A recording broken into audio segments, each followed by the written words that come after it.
Елизавета Туктамышева. В олимпийском сезоне в своих программах мне хотелось быть абсолютно собой.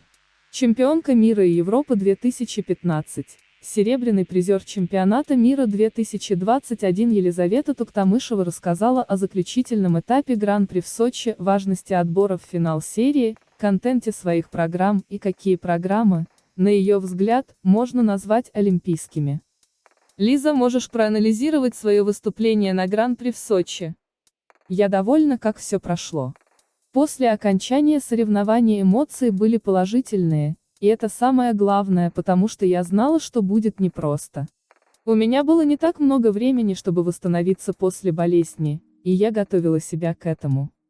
Но вышло даже лучше, чем ожидала. Прокатом короткой программы я в принципе довольна, а на произвольной.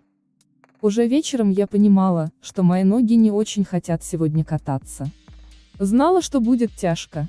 И я думаю, это было видно заметно, хотя я старалась показать образ. Но это было не то выступление, как я могу кататься. Так что буду работать над этим. Надеюсь, форма быстро вернется, и на чемпионате России покажу другое катание. Не такое, как здесь, лучшее, более качественное. То есть сказалось физическое состояние. Да, банально физическое состояние. Ноги – самое важное, что у нас есть, и если они в хорошем тонусе, рабочие, если сам в хорошей форме, естественно, и увереннее катаешься. Чуть что не так, это же не просто там тройной Ридбергер, двойной аксель, которые можно в любом состоянии сделать. Тут более серьезные прыжки, сложновыполнимые элементы. Как думаешь, этот старт добавит тебе уверенности, потому что ты справилась даже в такой ситуации? Я не знаю, что должно со мной произойти, чтобы я была уверена, после какого старта я могу сказать. Все, после такого сумею в любом состоянии кататься. Я думала, что могла бы так сказать после чемпионата мира в прошлом году, потому что очень нервничала. Или после Гран-при в Канаде, так как там было холодно, и я очень хотела спать. Или сейчас, после Сочи, где я была опять не в самой лучшей форме. И вот после всего этого думаешь. Ну все, ты уже так много всего поборола, выходи спокойно катай. Но нет. Все равно каждый раз волнуешься, находишь что-то еще. Хочу почувствовать хотя бы один старт, чтобы я уверенно просто вышла и на драйве откаталась. Но так как этот сезон ответственный, все равно подходишь к соревнованиям без такой легкости, как это можно сделать. Насколько для тебя было важно в этом сезоне отобраться в финал Гран-при? Для меня было важно, потому что финал Гран-при – престижный старт, в котором участвуют одни из самых лучших фигуристов.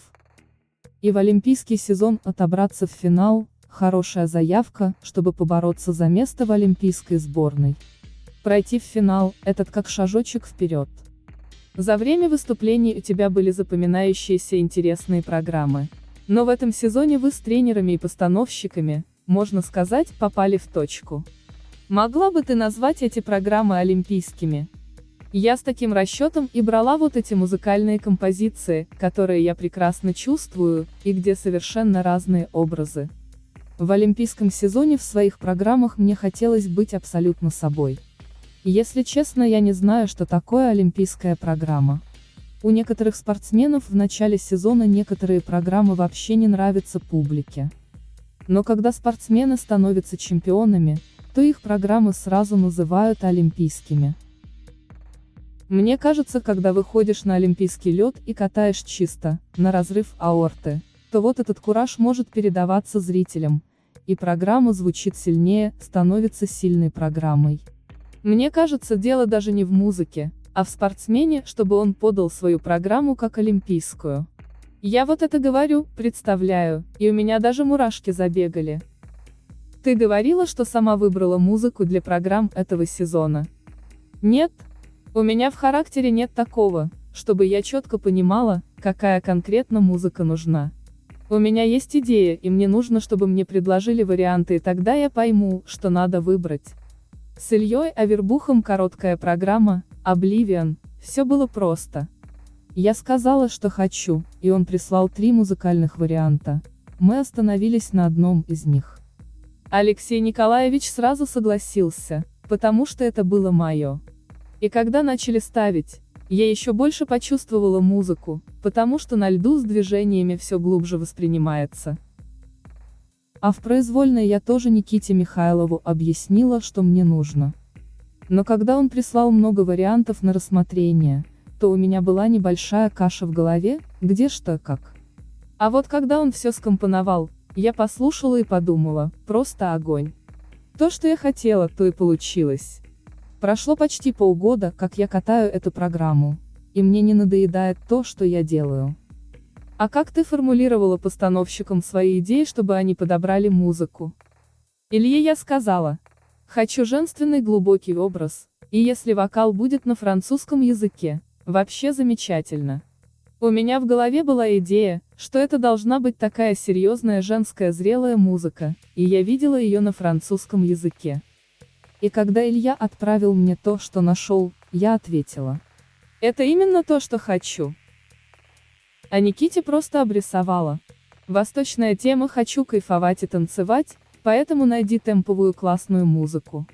Никита, постановщик уже достаточно опытный и знает, что будет нравиться залу, что будет нравиться спортсменам. Главное, в этой программе есть медленная часть в середине, чтобы я могла немножко передохнуть. Это важно для меня. И я сказала: Никита, медленная часть в середине, потому что я просто не выдержу катать так, как это было в прошлом году. Ты сама четко понимала, какие программы хочешь, и постановщики помогали тебе это реализовать. Верно? Да, это был первый год, когда я в принципе знала, что хочу в олимпийский сезон, какие именно программы. До этого я тоже примерно понимала, и было много разных вариантов. Но в этот раз не было сомнений, поэтому было даже попроще с выбором. Когда выбор простой, получаются самые очевидные программы. Когда какие-то вещи складываются и даются легко, значит все правильно. На пресс-конференции тебе задали вопрос о четверных прыжках. На чемпионате России в Красноярске ты пробовала исполнить четверной в произвольной программе. Да, я его тогда не сделала, упала. Но остается сам факт, что тренировала, попробовала четверной. Тогда была другая ситуация, тогда можно было рисковать. Сейчас олимпийский сезон, и все иначе. На этапе в Сочи ты немного усложнила произвольную программу. Ждать каких-то еще изменений? Вряд ли что-то кардинально изменится, потому что сейчас у меня программы с тем контентом, который я чаще всего катаю. И сильно выходить из накатанного состояния, которое есть в течение этого промежутка времени, не очень хорошо. Возможно, если и будут изменения, то небольшие. Иными словами, надо все стабилизировать и довести до блеска. Да, хочется, чтобы на одном дыхании все проходило,